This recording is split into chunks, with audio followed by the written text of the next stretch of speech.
The Indian Ocean was central to the economy of the ancient world. The rich variation of climates across the various ecological zones of the subcontinent and other eastern regions made possible the cultivation of unique spices and other products which could not be grown in the temperate Mediterranean or Western Europe. By the 1st century AD, the Indian population, for example, had grown to around 60 million people, and it is said that the size of their great civilization even awed the Romans. How did the prosperous international trade between the Mediterranean world and the East begin? We shall cover a brief history of that topic now. The Red Sea became prominent in ancient Near Eastern trade during pharaonic rule in ancient Egypt, when the kingdom's rulers launched expeditions into it to make contact with a land known as Punt, which was known to be a land of plentiful incense. Egypt required this valuable commodity due to its religious significance, and they would use it for rituals such as mummification.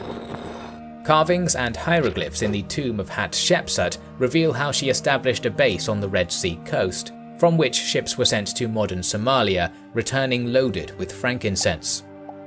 Almost a millennium later, Egypt was conquered by the great Persian king Cambyses II. His successor, Darius I, conquered the Hindu Kush mountain range and advanced into northern India. Herodotus recorded that the Indian provinces of the Achaemenid Empire subsequently provided a third of all imperial tribute, showing the vast wealth of the Indus region. Alexander the Great destroyed that empire centuries later, but he died young in 323 BC. During the era of warfare after his death, the Seleucid Empire and Ptolemaic Egypt vied for supremacy in battle. To this end, both desired to reinforce their armies with deadly war elephants. The Seleucids initially did not have a problem with this, as they had access to the powerful Indian elephants. The Ptolemies had a more difficult time, as Carthage restricted access to the North African elephant. It was clear that for the sake of prestige and military prowess, Ptolemaic Egypt had to acquire its own via other means.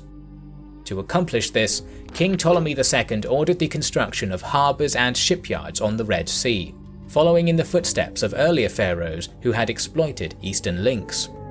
A Greek port called Arsinoe was established, along with two more southerly bases named Myos Hormos and Berenike. Using these seaports as staging points, the king sent Egyptian sailors, along with Greek mercenaries, along the African coast, where they established hunting stations in Ethiopia and Somalia. When captured elephants were transported by sea back to Berenike, they were moved inland to the Nile River, a 2-week-long trip inland. During this long journey, the caravans of animal handlers and guards often sheltered in caves or under rock formations to avoid the vicious desert heat of the daytime. They would often leave graffiti in these shelters, scratching their names or drawing the animals they were transporting.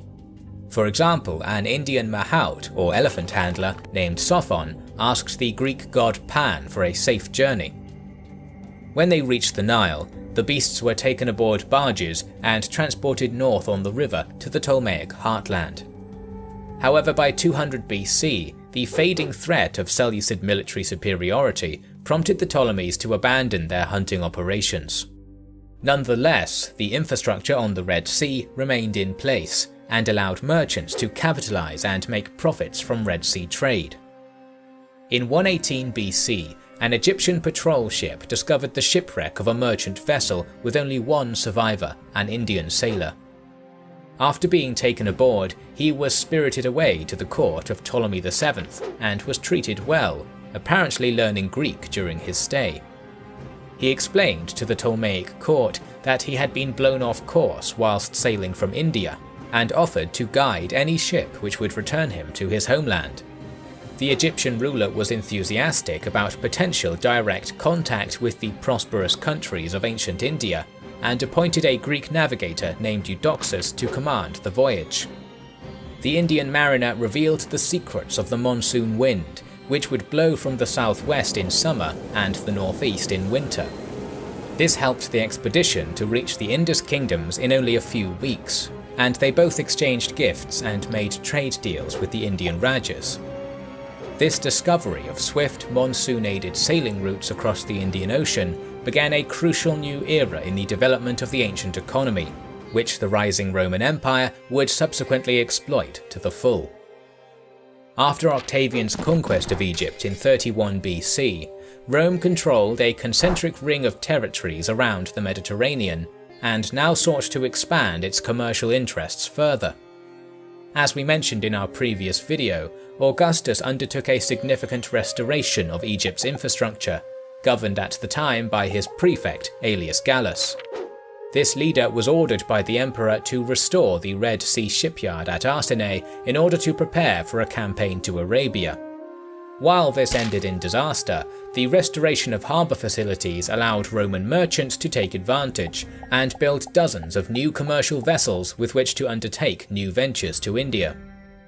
During Gallus's prefecture, his personal friend, the Greek geographer Strabo, accompanied Gallus on a tour of the Nile River, during which he learned that 6 times the number of vessels now made the journey to India than during Ptolemaic times.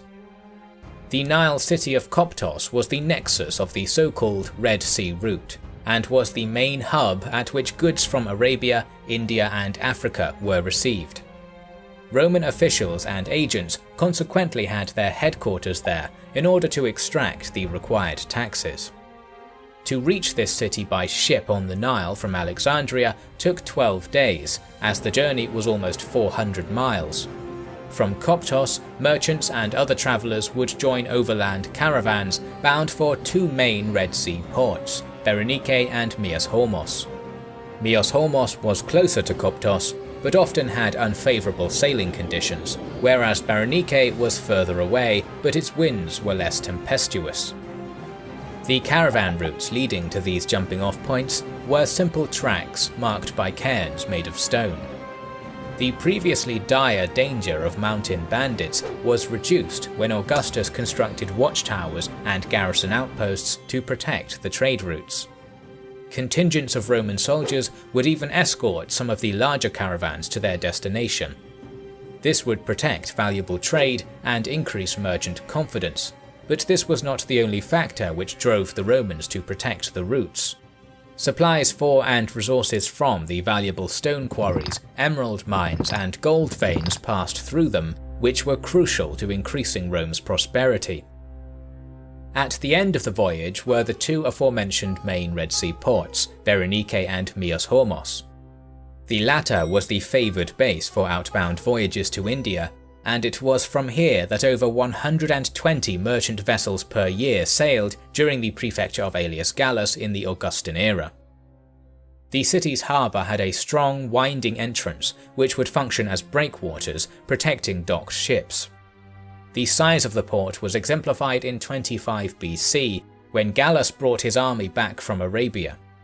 The prefect managed to land his entire 100+ strong fleet of ships at Myos Hormos.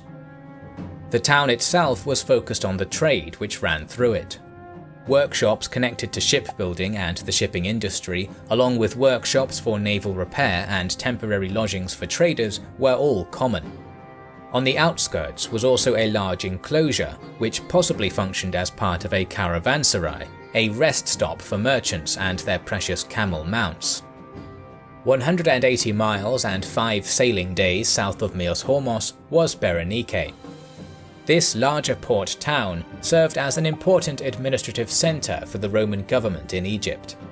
Its harbour facilities had degraded under the Ptolemies, but were restored during Tiberius's reign to enable long-term docking facilities. This appears to have had its intended effect, as the Nicanor archive reveals to us that commercial enterprises based in Koptos were making plentiful outbound deliveries to the coastal city.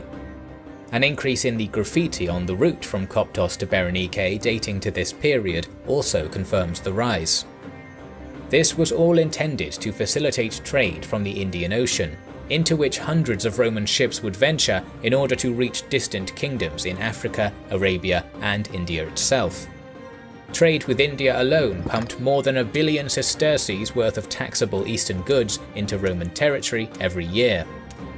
The revenues raised by these taxes contributed to the cost of the professional army, which secured Roman dominance and ensured the Pax Romana. In addition to adding vast quantities of wealth to the imperial treasury, Eastern goods transformed Roman culture by offering unprecedented new food flavorings, perfumes, jewelry, and clothing fashions, luxuries which had never before been seen by the often austere Romans. Many senior aristocrats, such as Pliny, viewed the growth of this international trade with incredible pride. He stated that, "No one can deny that life has been advanced by the interchange of commodities in this partnership of peace." However, Eastern trade also brought new risks to Roman structure, which risked its long-term stability. The unique environmental and geographical conditions in which imported Eastern products, such as incense and spices, were grown, meant that the empire had no equivalent export with which to meet the cost. Therefore, in order to sustain the Eastern trade, Rome had to ship vast amounts of bullion to pay for the Eastern products. Pliny again comments on this troubling state of unbalance.